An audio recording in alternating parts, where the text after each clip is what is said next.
Tonight on News 5 Live, the historic St. Mary's Hall, a shell of its former self, is set to be taken down almost 100 years after it was built. The Belize Audubon Society weighs in on the proposed Waterloo development and the controversial Vulcan project. And Rwanda President Paul Kagame is set to visit Belize on September 14th. These stories and more coming up on News 5 Live.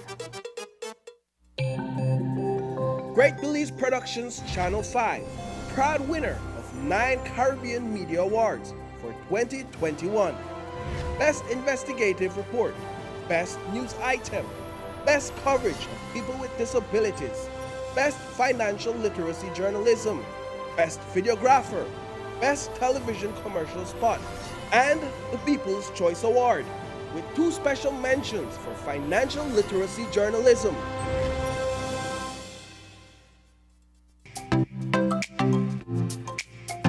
Everyone, including our elderly, needs to stay connected with their loved ones.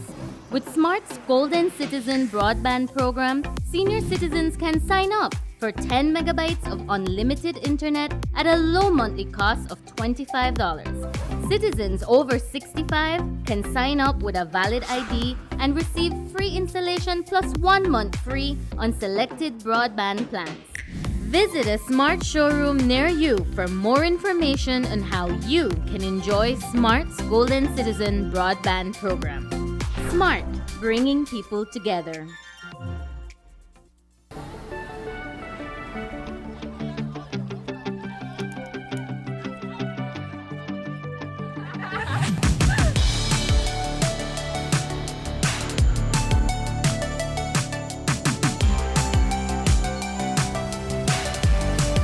We are Belizean travelers. Are you? V-Bucks by Benny's, Belize's newest multi-brand rewards program. To access V-Bucks, download the mobile app or access the website portal at bbucks.bz and set up your account. If you already have a Benny's account, chances are you already have V-Bucks. Don't let them go to waste. To earn V-Bucks, make a purchase at any Benny's location or at any of these Benny's entities, namely Island Freight Forwarders, Best Manufacturing, Benquip, and B-Mart. Once V-Bucks are earned, reward yourself. Use V-Bucks to buy items or exchange for cash. You can also double, triple, or even quadruple your V-Bucks on promotional days. It is simple. Purchase, earn, redeem. Loyalty is always rewarding with V-Bucks. Brought to you by Benny's, celebrating 75 years of quality and savings.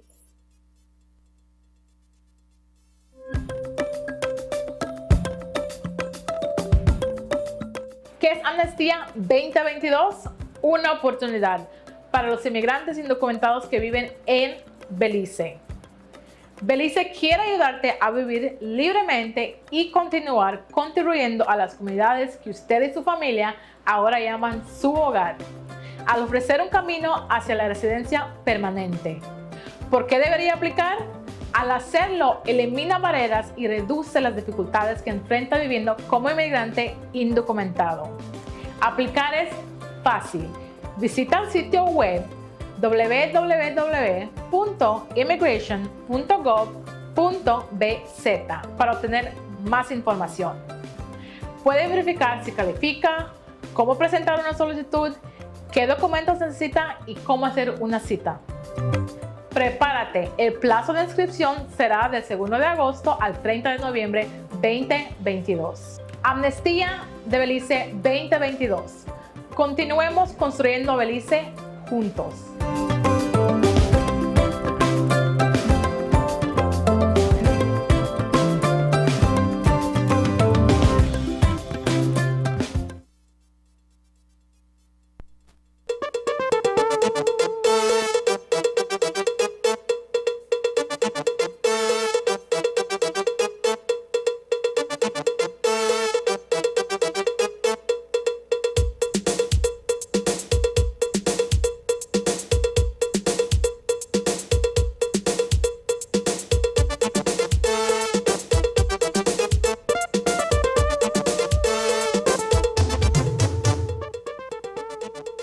Good evening and welcome to News 5 Live for Tuesday, September 6th. I am Sabrina Daly.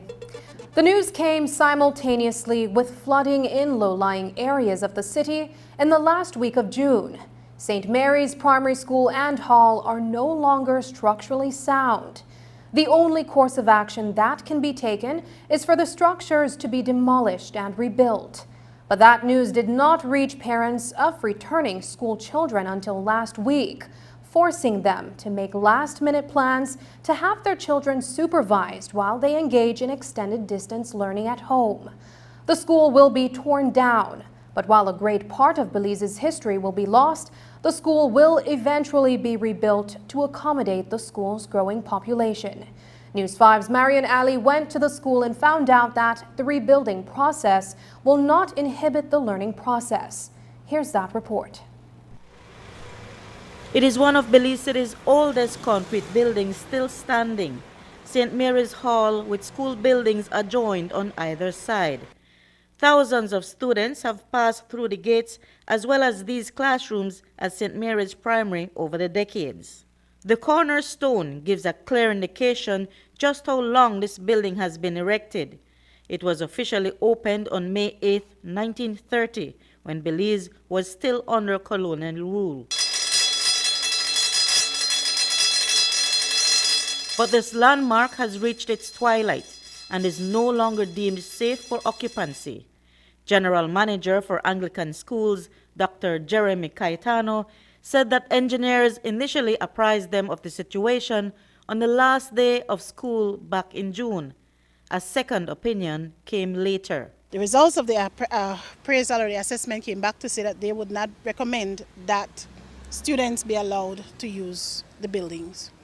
We had a second appraisal done, primarily because we wanted to see if there was any way we could shore up the building to be able to safely use it for some time, at least a year, while we source the funds to rebuild the building. The second appraisal came back to say they would not recommend that we do that, and that caused us to spring into action. The Anglican Diocese is in the process of acquiring 4 temporary wooden buildings, the first of which should arrive at the end of this month so that children can return and engage in physical interactions. Yesterday, our students and our parents came to school. They came to the church where we gave them distance learning packages. Yes. And then now they are going to be online with their teacher until they are back in class. There's a space in the church where the standard 6 students can be. Almost immediately, they're going to be having classes in the church. So by the end of September, we will have our first building. Thereafter, we will have a building a week, as was promised to us by the builders. But while this majestic grand old lady will be no more, there will be a new structure built to replicate its historic magnificence. We are in discussions with the Ministry of Education, and we are hoping that through the organizations that they are connected to, primarily the Social Investment Fund, SIF, that we will be able to garner funds to build. And we're hoping to rebuild as is. We don't want to lose the structure due to the historic value. The historical value that Cayetano makes reference to is where past students, including Bernard Clare, got their head start in life. In his case, that's several decades ago. My mother will be 97 in November. Everybody's supposed to know me, right? Miss Valda, and she attended the school. Her sister was older than her, and she attended the school. And so did most of the family. We kept assemblies in the hall, and that was a big thing for us. Every day, all the time. That, I think, that is one of the things that teach us to be national nation builders. We at St. Mary's used to come here on Saturdays early in the morning with Miss Gillett, and we made soup, and we would dish out 150 plates of soup to give to people around, like the hopeless and so. There have been so many weddings, baptisms, birthday parties, whatever. The construction of the replacement building is going to be a couple years down the road. It's going to cost a pretty penny to demolish the derelict building and build a new one. Estimates have been set at almost $4 million. Reporting for News 5, I'm Marian Ali. The Belize Audubon Society was one of several environmental NGOs that endorsed a letter written to Prime Minister John Briceño on August 25th. To date, there has been no formal response to the request being made by the conservation community, which is to halt all environmental impact assessments currently in process, including the hosting of public consultations.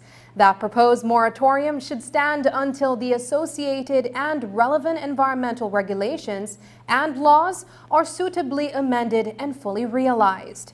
While a formal response is yet to be made, there was a public consultation held at the Biltmore last Thursday, during which proponents of the Waterloo project discussed various aspects of the proposed expansion of the Port of Belize Limited, as well as the construction of a cruise tourism terminal in Port Loyola. Those undertakings are pending and the approval of an environmental impact assessment that has been resubmitted for review. Earlier today, News 5 spoke with Amanda Acosta, Executive Director of the Belize Audubon Society. When it comes to Waterloo, the project obviously has been a long-standing conversation. There is a need to retrofit our national main, well, not national, but the main vein port into the country. There are concerns, however, in the methodology that it's being proposed, which is dredging. The original proposal was offshore dredging, which all of us know is a big no-no.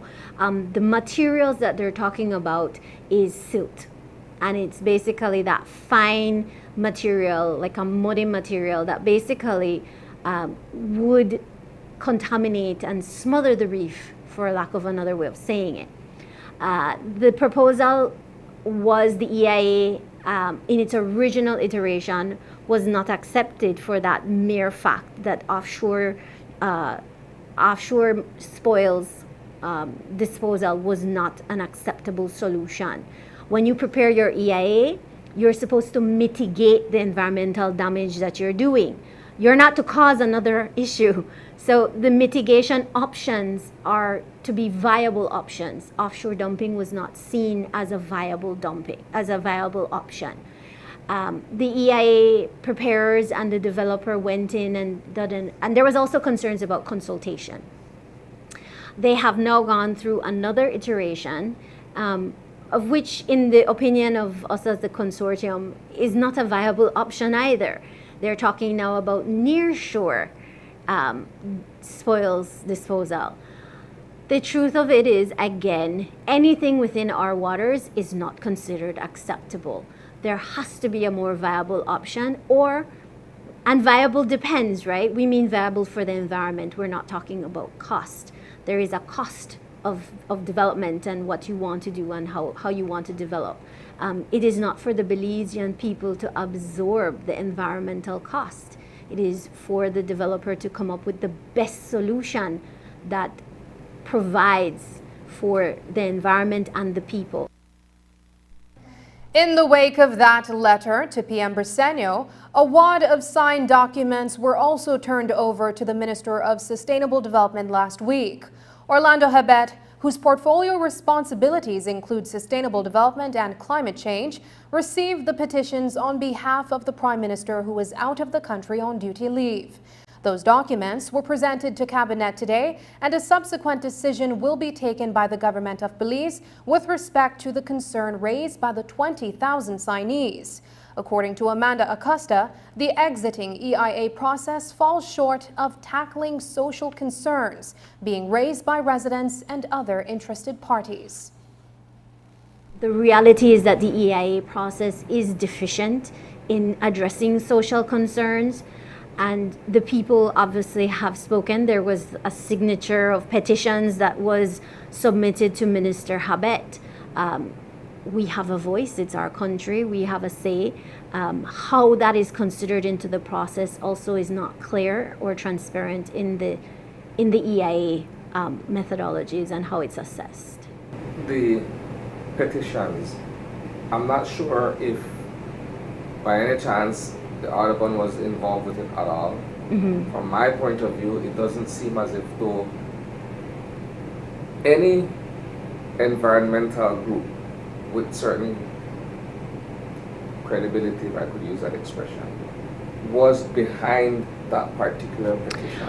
What are your thoughts on that? The petition was led by social groups, so it was not led by environmental. And I think when we start talking about development in the country, we have to make clear that everyone has a voice and everyone has to. I know that we often see the environmental NGOs as the leads when it comes to these kinds of conversations, but that doesn't have to be. I am not certain what will happen because one, we'll have to see the legality of those documents. We don't know who signed them, which authority, I haven't opened it, so I think from what I understand is they have names and signatures. I don't know if they have social security numbers. I don't know if they were vetted by a justice of the peace. I can't see because I haven't opened them. But perhaps cabinet will decide if they can be accepted as such, because even if they are signatures and if it's a concern from a citizen, perhaps it still has some weight. But from my standpoint, personally, I think that you can still look at them because to me, it's like a part of the consultation process. So you sign something, and if it's valid, then perhaps you can at least give it some weight. There is a concern. Another controversial proposal that is being made by a foreign investor is the Vulcan project, which has been met with strong objections from various quarters, including residents of Gales Point Village, the conservation community, and several ministers of government. In speaking on the matter, the executive director of the Belize Audubon Society told News 5 that the company intends to ferry aggregates by ship from a location near Gales Point. Numerous concerns have been raised regarding the possible environmental damages to be sustained from mining activity within that area. Vulcan is proposing to purchase White Ridge property. I'm not sure if that's gone through, but that was their proposal, to buy White Ridge property, which is on the coastal road, and the community's closest is Gales Point. The proposal, as we've been informed, is for a mining for aggregate. So it would be a similar but different operation to what is at Gracie Rock, and we've all seen how that hill has, in essence, been eaten out. It is no value added. It's literally the production blowing up and producing aggregate. Mining by itself has concerns in that it does and can affect groundwater. It does use water for the washing of the aggregates.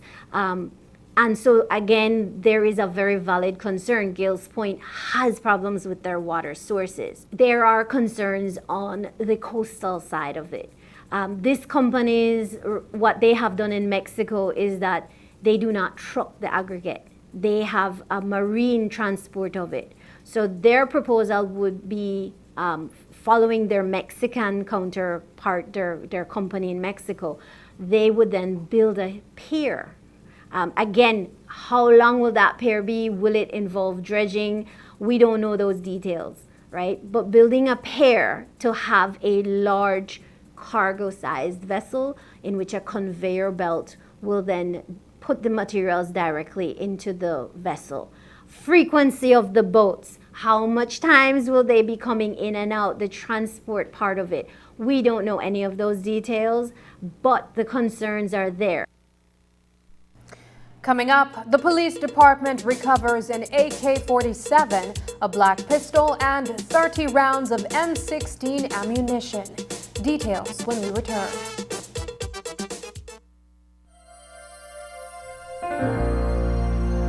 Hello, friends. This is Dr. Bob Roberts with another 60-second sermon from God's Word.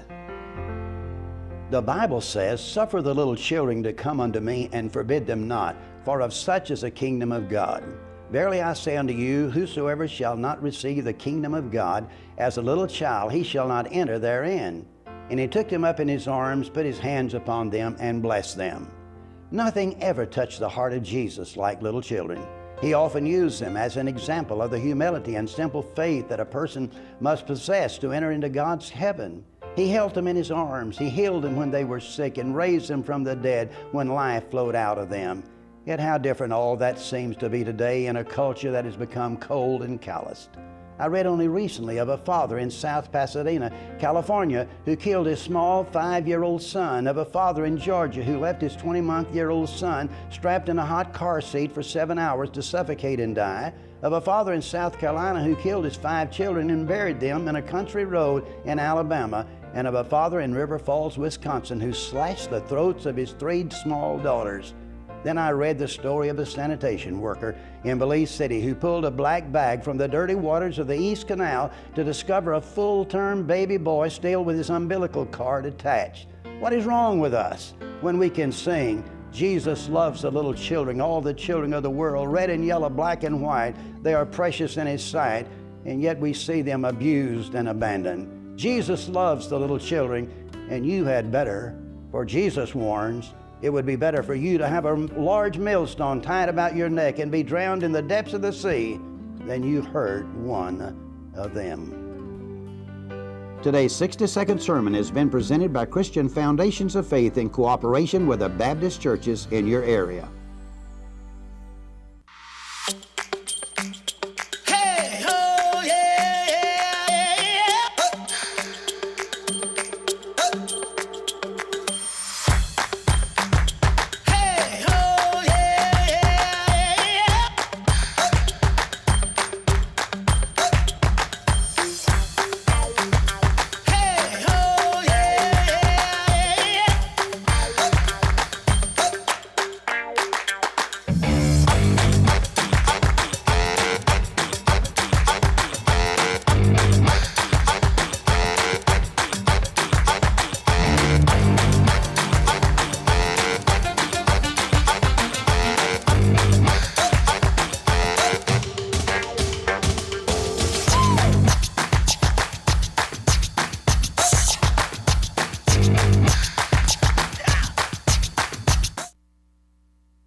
They say, no wait till a legend is gone for telling good. So, the National Institute of Culture and History, in association with the September Celebrations Commission, BTB, and the Belize City Council presents the Living Legend Concert, honoring the mighty Lord Rayburn.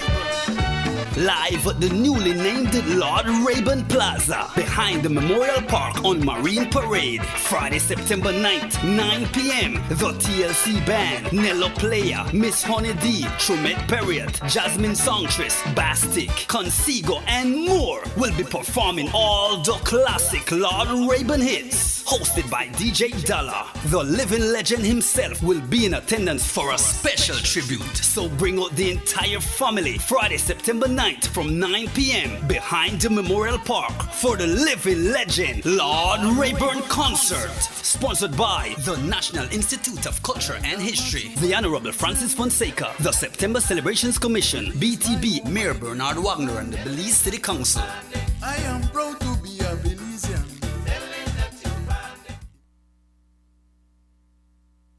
Start your engines now for the National MSME Roadshow, geared towards building the resilience of MSMEs and developing a national MSME directory. Sign up for this 3-day event filled with intensive boot camps, presentations, MSME support and formalization clinics, pop-up shops, and more to help you develop and promote your business. The National MSME Roadshow will be in Corozal starting August 24th, Orange Walk August 31st, Belize City September 7th, Punta Gorda September 14th, Key Cocker September 22nd, Belmopan September 28th, San Ignacio and San Helena on October 5th, Dangriga October 12th, Placencia October 19th, and closes in San Pedro from October 26th. Learn more and sign up for the National MSME Roadshow by visiting the Beltrade Facebook page or call or WhatsApp us at 613-5139. And let's get your business on the road.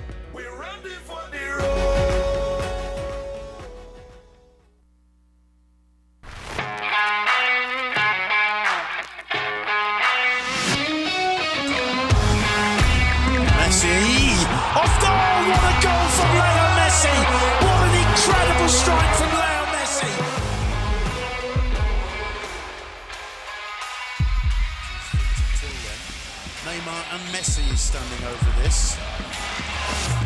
Messi. Great entertainment stays with you, and we bring you great entertainment. Next Gen, the ultimate digital experience.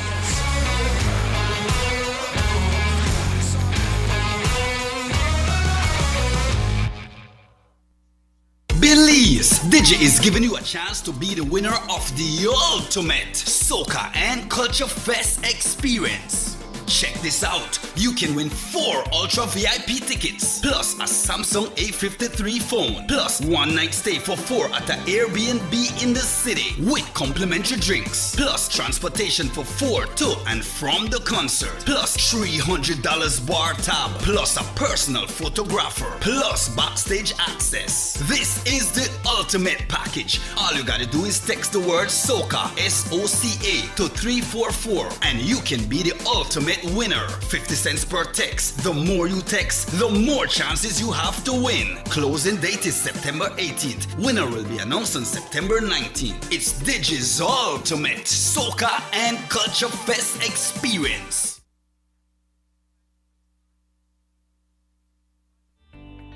Taking its name from the venerable father of the nation, the George Price Highway stretches 77 miles from Belize City to Benque Viejo.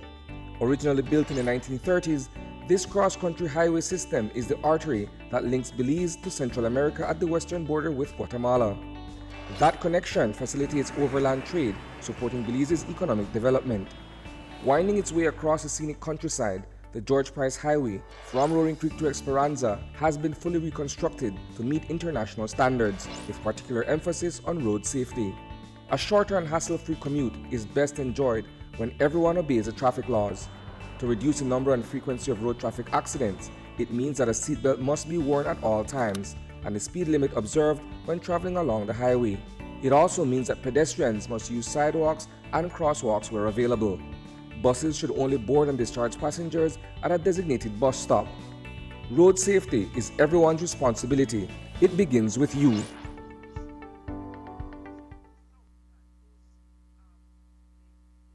The proliferation of guns into the country, firearms that are brought over illegally from neighboring Guatemala and Mexico, is a year-round issue for law enforcement. A majority of those weapons are used in the commission of violent crimes. Earlier today, police in Corozal District discovered 30 5.56 rounds of ammunition from a cane field. Those bullets are commonly used in M16 rifles. In the West, police are also able to retrieve an AK-47 rifle that was tossed out of a vehicle near a checkpoint in St. Matthews Village. Lastly, a 9mm Glock pistol has also been removed from the streets in Cayo District. The Belize Police Department did not indicate whether arrests have been made in connection to any of these discoveries. The trial against San Pedro Jet Express and boat captain Ernest Delgado continued in the Belize City Magistrates Court today before Chief Magistrate Sharon Fraser. The water taxi company and Delgado were criminally charged for causing the death of siblings 8-year-old Kimberly Guy and 10-year-old Yamri Guy of Shaibe Village, and for the injury of American national Joseph Lee. They were all on board a boat gearing up to ferry passengers to Key Cocker when the vessel exploded near the swing bridge on May 5, 2019. While the 2 children perished, many others were injured. The prosecutor in the case is attorney Daryl Bradley, while attorney Mark Williams is representing San Pedro Jet Express. Delgado is unrepresented. Today, Bradley called to the stand 3 witnesses, including Port Authority electrician Dylan Castro, who described why the explosion happened. Also taking the stand was the mother of the deceased siblings, Rosa Catch, who was also a passenger on the boat but lived to tell the tale. In her testimony, Catch said that about 5 to 10 minutes after the captain started the engine, she heard a bang. She then realized that she was on the floor of the boat and that there had been an explosion. According to Catch, Kimberly died almost instantly, while Yamri died at the hospital. Joseph Lee, who was the final witness to take the stand today, showed the court his many injuries after the accident and pictures whilst in recovery. He was unable to work for a month. Prosecutor Bradley will continue his case on Wednesday at 10 a.m. when his last witness, Port Authority employee Kaylon Young, will testify virtually. Paul Kagame, President of the Republic of Rwanda, is scheduled to visit Belize from September 14th to the 15th. The visit will be historic as it will mark the first such visit to Belize by a head of state from Africa. According to a release from the government of Belize, Prime Minister John Briceño engaged President Kagame in June during the 2022 Commonwealth Heads of Government meeting held in Kigali, Rwanda. The government of Belize will confer the Order of Belize on President Kagame on September 14th in recognition of visionary leadership which has brought about the transformation of Rwanda. On September 15th, the president of Rwanda will sign agreements aimed at strengthening bilateral relations between the countries. He will also address the members of the House of Representatives and the Senate at a joint special sitting, as well as students at the University of Belize. There will be much more news after the break, so don't go away.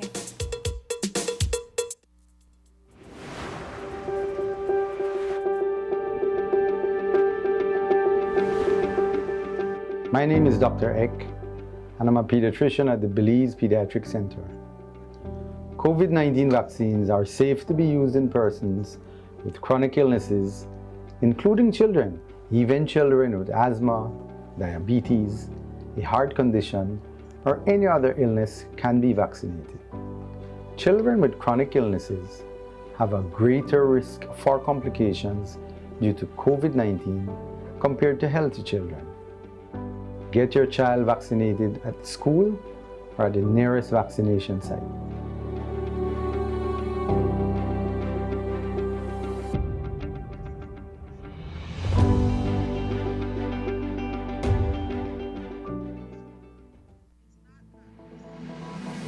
Applying for a Social Security sickness benefit? Here's what you need to know. A complete claims package includes 1. Sickness claim form fully completed by the claimant and medical doctor. 2. Salaries record form completed by the employer or HR representative. 3. Proof of bank account such as bank book, online banking, or statement displaying your name and account number. To submit via email, you need to take a clear photo or scan of the documents and email to claims@socialsecurity.org.bz. Be sure to include your full name, social security number, and benefit type in the subject line of the email. Deadline to submit is 14 days from your first day of illness.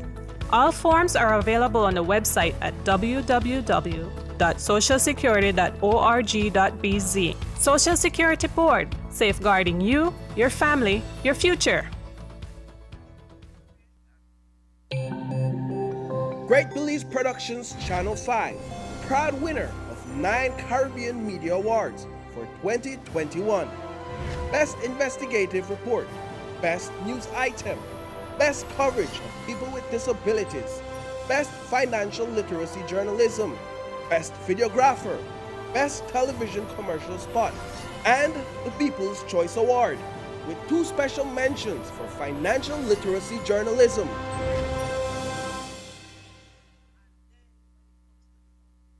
The Ministry of Sustainable Development, Climate Change and Disaster Risk Management, through the Enabling Gender Responsive Disaster Recovery, Climate and Environmental Resilience in the Caribbean project, is hosting a 2-day training to introduce gender into climate policies. It is looking at how climate change affects various groups differently and how decisions being made to mitigate and adapt are all inclusive. News 5's Dwayne Moody reports.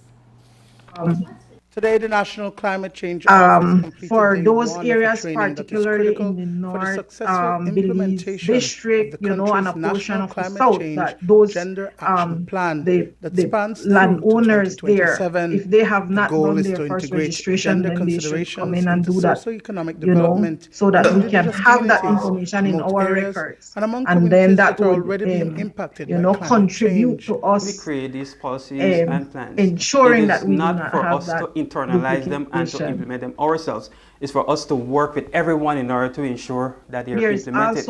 And so, as I mentioned, our job is to work with everyone. We all have a part to play in managing climate change. What the law requires us to do, we do not have sufficient manpower to get that done. So that is the reason why we have started, this project where we do request or we're asking for first registration to be done so that we can update our system to reflect groups in those registration areas, the declared areas, that we have all the records pertaining to the parcels in those areas. And then when it comes to the undeclared areas, then our system will show where there is we work with private land, it's going to be reflected. And these are communities that are dependent on the forest resources, and typically the communities that are heavily dependent on forest resources, those are communities that are impacted a lot by climate change. And so we felt that it was necessary to participate in this initiative, both so that we can learn from what our partners in conservation are doing, and also that we can share our best practices. We do a lot of farming, and we know that food security is one of the things that the communities that we work with, they're very much concerned about. So we wanted to see how we can build our capacity to greater incorporate both men and women and even the youth in our initiatives. There's always space for youths to be engaged, and Daryl Avila from YLab explains how the information will be disseminated to young people across the country. We want to start to integrate ourselves in these type of workshops, mainly for the fact that climate change is something that is very much prominent all over the world.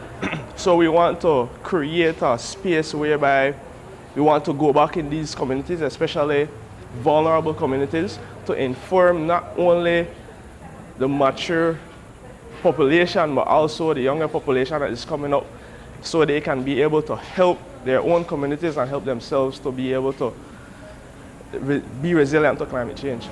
So far, the project has carried out a number of activities, some of which were outlined by Deputy Chief Climate Change Officer Colin Mattis. The project is doing a lot of activities that reach out to farmers that are in need, people in marginalized communities that maybe need water. The Ministry of Rural Transformation, they got a water bowser, some call it a water truck, that is used to distribute water around these communities, giving financial assistance to NGOs that need money to implement their activities for climate change resilience. And so those are some of the main activities that the project is implementing within the country. But the project is also ensuring that gender is mainstreamed in strategies and policies and actions in our sister ministries and departments. The End Gender project is sponsored by the UK and Canadian governments and is being implemented in 9 Caribbean countries. Dwayne Moody for News 5. When we return, land services at Department of Lands to drastically improve.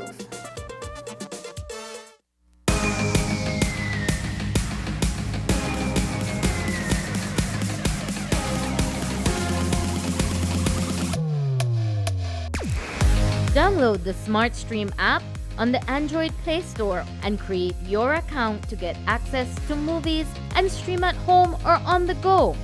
Prepaid customers can purchase regular data packages or get a discounted rate on a special SmartStream package by dialing 7737. Postpaid customers will be billed monthly. Never miss a movie again with SmartStream.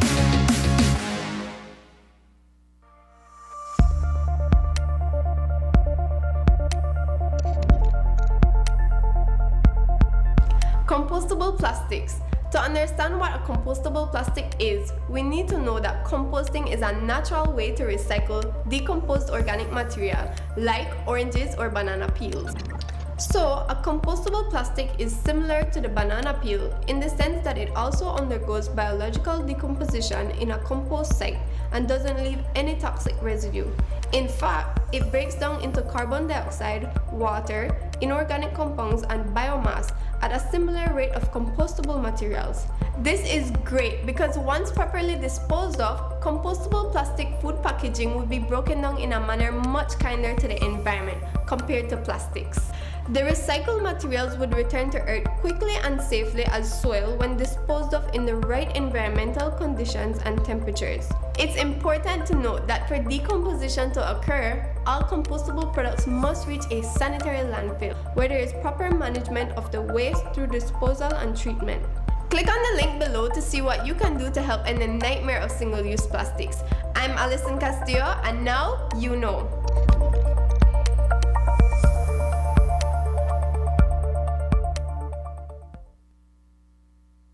The Ministry of Natural Resources is upgrading its Landfolio software for greater efficiency within the Lands Department.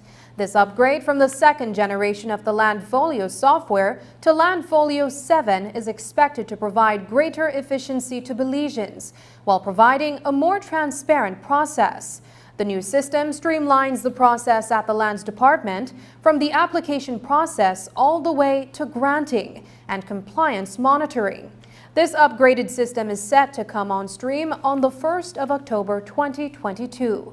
We spoke via Zoom with Nelda Tulsi, the Chief Executive Officer in the Ministry of Natural Resources, about the upgrade. The Landfolio itself is a software that enables us to manage our natural resources. And we've had Landfolio for a while, but right now we're looking to upgrade from the 2.0 to a 7. So it basically assists us with management of the land registry, the Lands and Surveys Department for basically accurate, readily accessible and transparent land management records.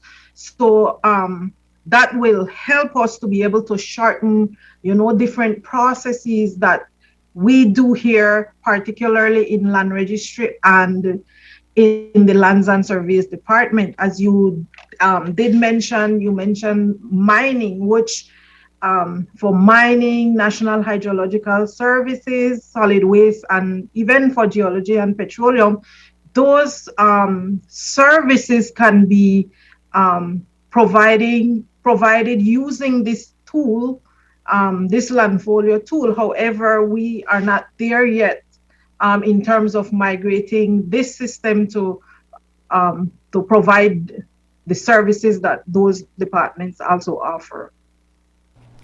200 employees from the Ministry of Natural Resources are currently learning the software. When the new system does come online in the next few weeks, it is expected that the issues of backlog that prevent services from being completed in a timely manner will be resolved. Basically, it entails, say, permissions to surveys, lease, transfer of lease, purchasing of national land. Those are processes that we can use Landfolio to streamline those processes so that those can be done in a much faster manner than what is being done currently. And that would be how this would improve services for Belizeans, correct? Yes, definitely, because most of the time you will hear the public saying that their instruments have been in different queues and it has been stuck in there, for, I would say, weeks or months. They would say for years. So we want to improve on the services that we offer here, particularly to the public and Belizeans generally, to be able to provide that services at a faster pace and a more accurate and reliable manner. And with the upgrade of the Landfolio system, now is a good time to conduct your first registration process if you have not done so as yet. For those who may not be aware, Belizeans owning land within declared compulsory land areas are required by law to declare their ownership with the land registry. Currently, the Orange Walk and Corzal districts make up the majority of compulsory land areas in the country. One benefit of engaging this process as the new Landfolio system comes online is the additional protection from incidents of land duplication. There is also the issue with respect to the first registration. What the law requires us to do, we do not have sufficient manpower to get that done. So that is the reason why we have started, this project where we do request, or we're asking for first registration to be done so that we can update our system to reflect in those registration areas, the declared areas, that we have all the records pertaining to the parcels in those areas. And then when it comes to the undeclared areas, then our system will show where there is a private land, it's going to be reflected there. So it's not that this new Landfolio will fix that problem, but we're hoping that eventually it will allow us to update our system so that we have completely accurate and comprehensive information. We do not have 100% registration in any of the declared areas. So for those areas, particularly in the North Belize district, and a portion of the South, that those the landowners there, if they have not done their first registration, then they should come in and do that, so that we can have that information in our records. And then that would, contribute to us ensuring that we do not have that duplication. Just ahead, road repairs for most of the Philippine Highway are set to begin. Hospital Galenia cuenta con las 4 más importantes certificaciones hospitalarias en el mundo, incluyendo la certificación internacional AENOR, que avala las mejores prácticas para evitar la propagación del SARS-CoV-2 en los hospitales. Hospital Galenia, más que un hospital. Everything must come to an end. A much-needed vacation, or even a good book. What about the world? How will it end? Should we be worried about the end? Frightened even? What does the Bible actually say about the end? Tune in right here as we discuss the end.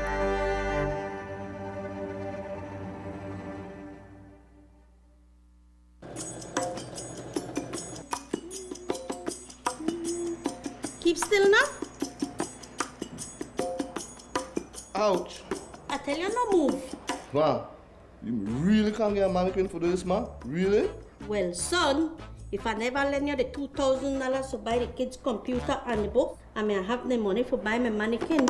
It's definitely better to borrow from the bank than from your friends or relatives. This way, all you owe is money. Would you like me to turn around? That would be good. Turn on, turn on, turn on. Take advantage of the back-to-school promotion currently being offered by the Belize Bank.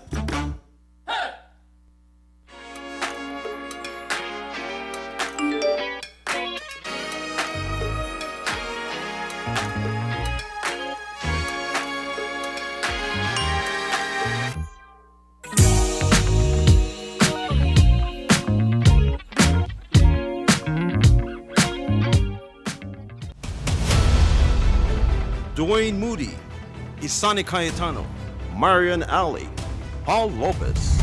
Your News 5 Belize teams do whatever it takes, go wherever they need to go, so you can catch the story wherever you are, whenever you want, on whatever device. Channel 5 Belize on television, Facebook, Instagram, and YouTube, because news is now everywhere, all the time, and so are we.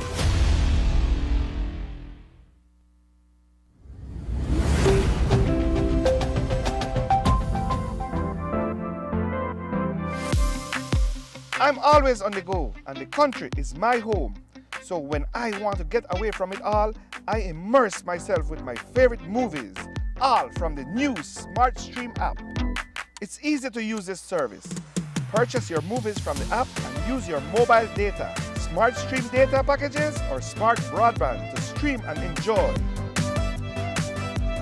Be like me and stream on the go with SmartStream.